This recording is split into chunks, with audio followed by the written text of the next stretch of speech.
Hello everyone, welcome back. Today we're on lesson 20, chapter 20, which is getting started with JavaScript programming. What we're going to learn today is how and why to organize scripts using functions.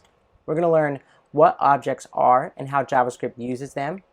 We're going to learn how JavaScript can respond to events.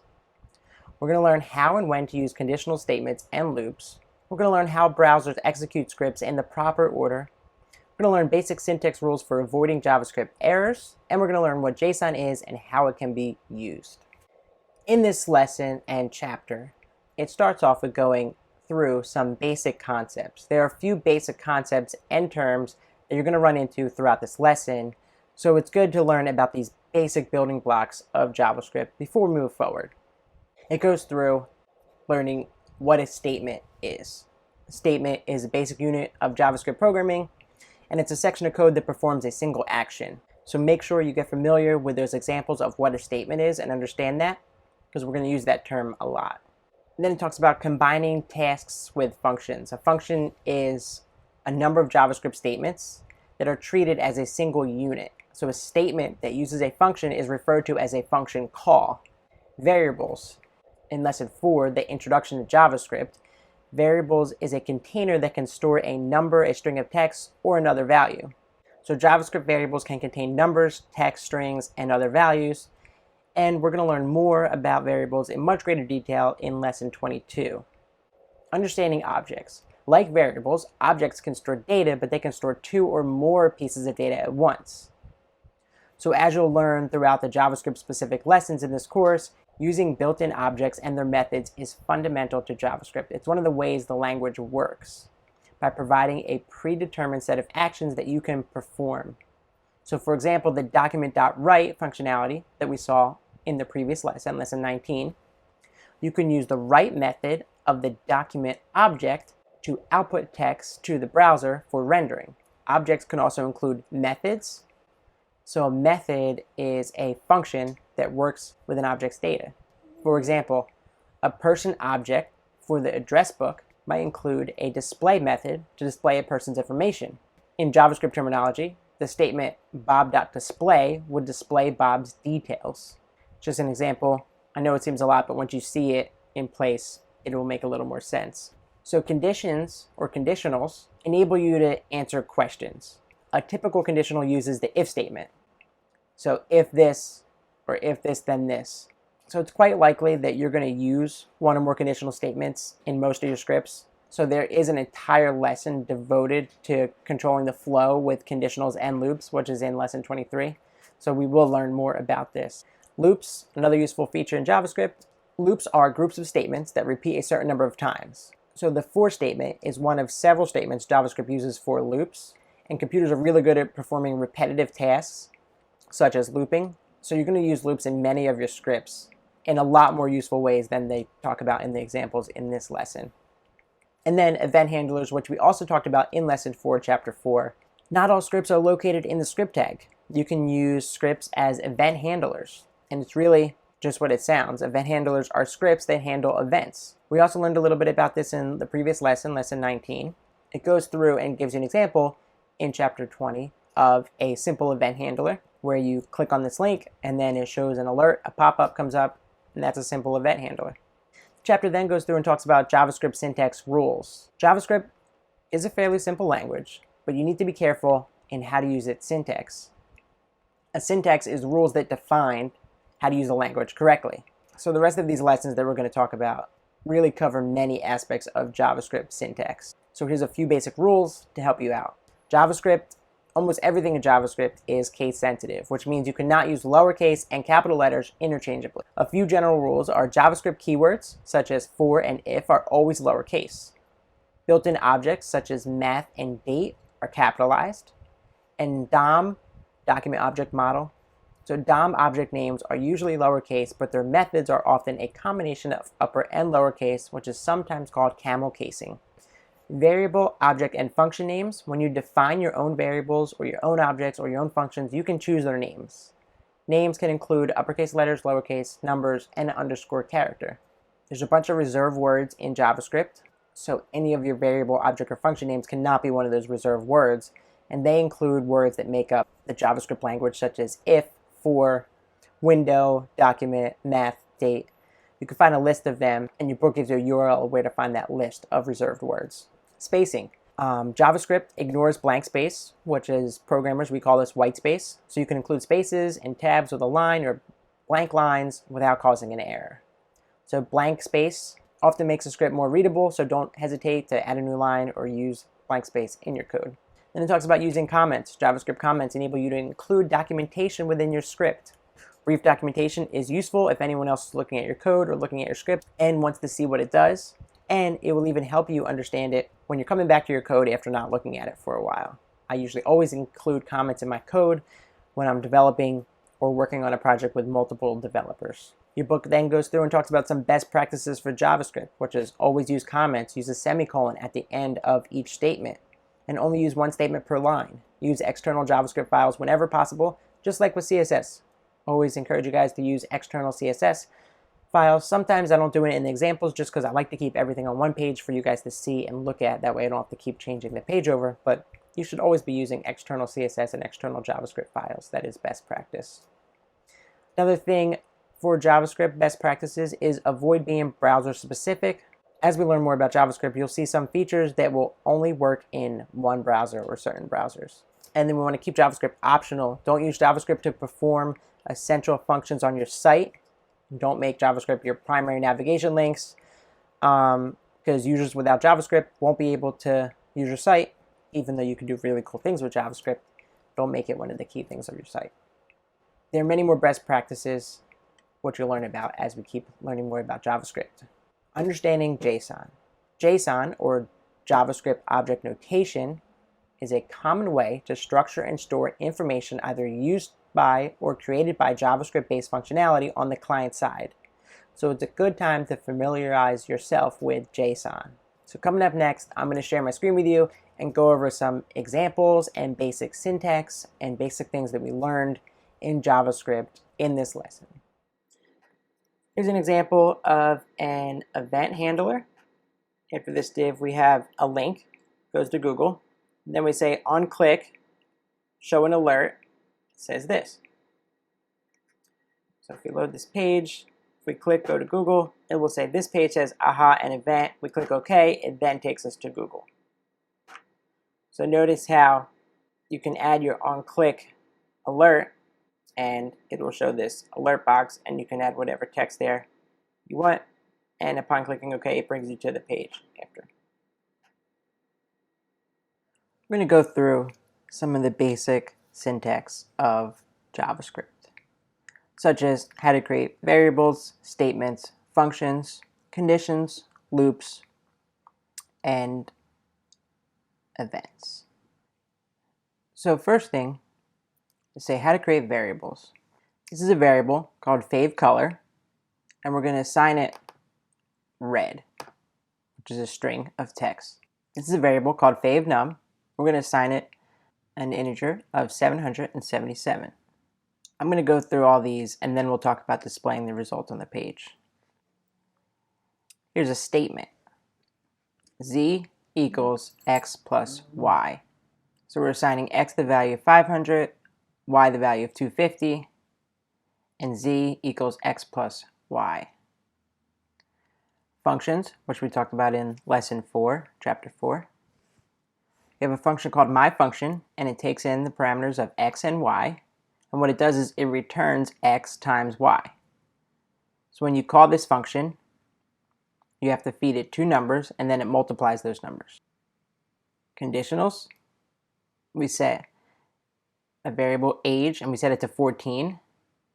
And then we're going to do something if it meets a certain condition. So if age is greater than 17, well, it's not, it's 14, so it's not going to do this. Else, if age is greater than 12, well, it is greater than 12, so it's going to execute this, which is going to display it on the screen, which we will get to next. Loops. We have an array of fruits, orange, apple, strawberry, kiwi, blueberry, raspberry. And then we have text, which is an empty string. We have I. So for I equals 0, as long as I is less than fruits.length, meaning the length of this array, we increment. So text, assign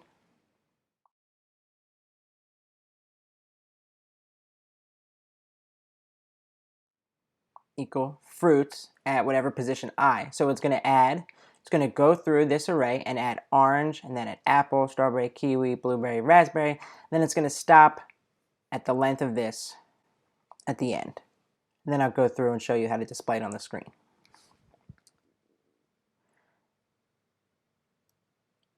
In the HTML here, I have variable result, statement result, function, condition, loop, and event handler. So here we just have basic headings. What we have here in the paragraph under each heading, I have an ID called variable and an ID called statement. The class is just to style it. You'll see that in a moment, but the ID is how we're going to grab that area. So this paragraph has an ID variable. Notice the paragraph, it's empty in here. There's nothing in there. So here, if we want to display our variables on the screen of favorite color and favorite num, use document.getElementById variable. So it's going to grab this section right here. It's going to display in this paragraph tag. Let me say .innerHTML equals color, so it's going to display that text plus, and then it's going to, in this favorite color, it's going to display red right here. We're adding a HTML line break, number plus favorite num, what's going to be 777. So if we look on this page here, it shows you color, red, number 777. So if I change this to 550 and change this to blue, this will change. Now, this is just a simple way to display things on the page. I'm just really using this so I can show you an example so you can display the results so you can see what's actually done. You can also do this in your console when you inspect the element and use your browser tools. We talked about that in lesson 4, so you can declare function statements and loops and do that all in the console. Next is statements. Document.getElementById statement, which is the one up here, statement example. And I told you this class, we're just using it to style. So right now I styled variable, so it had a highlight. I'm going to assign this class now to this background color, so you'll see a background color on the result that we're working on. So it says .innerHTML equals the value of z is, and then we do plus z. So z should be x plus y, what should be 500 plus 250. I'm going to reload this.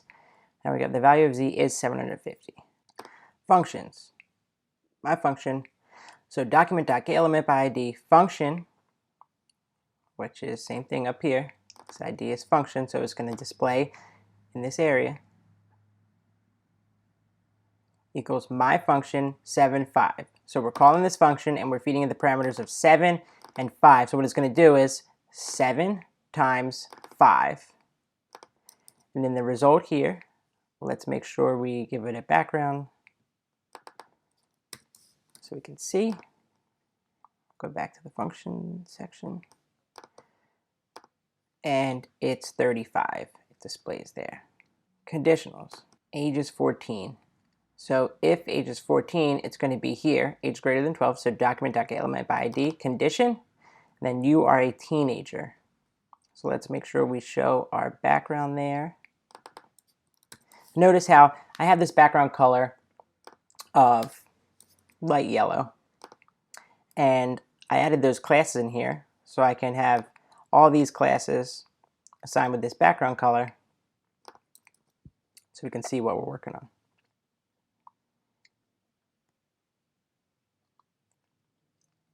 So it should display you are a teenager. It displays you are a teenager. If we change this to 25, it should display you are an adult, because if age is greater than 17, which it is, you're an adult.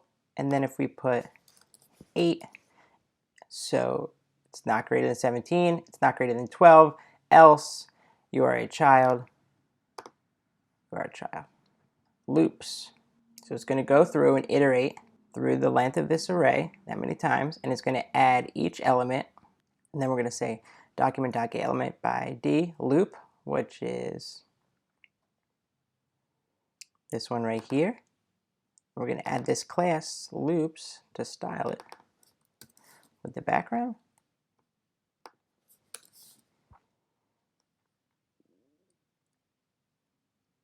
and it should .innerHTML equals text. Now remember, in our loop, at every iteration, we're setting the value text plus equals fruits at whatever position of the iteration. So the first iteration, text is an empty string. Once this loop executes once, text is going to have the value. It's going to have the value of orange, and then as it iterates again, it's going to have the value of apple, and so on. So we're given that text, making it empty, and then at every iteration we're assigning it an element in this array, so it's going to keep going until it's done. So text at the end of this loop executing, it's going to have the value of all these. So we can hit save and load, and notice how it has orange, apple, and at every iteration it's going to add a break. So that's why we see on a new line. If we didn't have this and we just had it like that, it would all be together with no spaces. So even if we did plus and we did a space here, then it would have a space.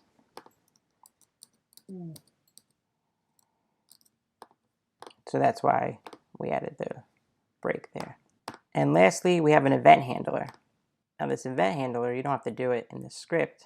This event handler gave it an ID of event, and we gave it a class, called events. So let's add that here so we can style it. I'm going to say button on click equals document.getElementById event, which is going to go right in here. .innerHTML equals, remember date, it's one of those reserved words, those built-in methods. Date, here's the button, it says the time is. Remember this is the text that's going to be inside that button. And it's going to return .innerHTML in here, in this paragraph, is going to return the date. So if we click this, the date is Sunday, June 21st, 2020 at 11:01 Eastern Daylight Time. And that's the time here. If I reload the page, notice it's 11:01 and 5 seconds. If I reload this page and click the button again, it's going to be 11:01 and 23 seconds. So it is the current date and time. And that is how to use variable statements, functions, conditionals, loops, and event handlers with JavaScript and HTML, and just a little bit of CSS so you can see the background. Okay, I hope those examples helped. Coming up next, we have Lesson 20, Chapter 20, PowerPoint presentation, so stay tuned.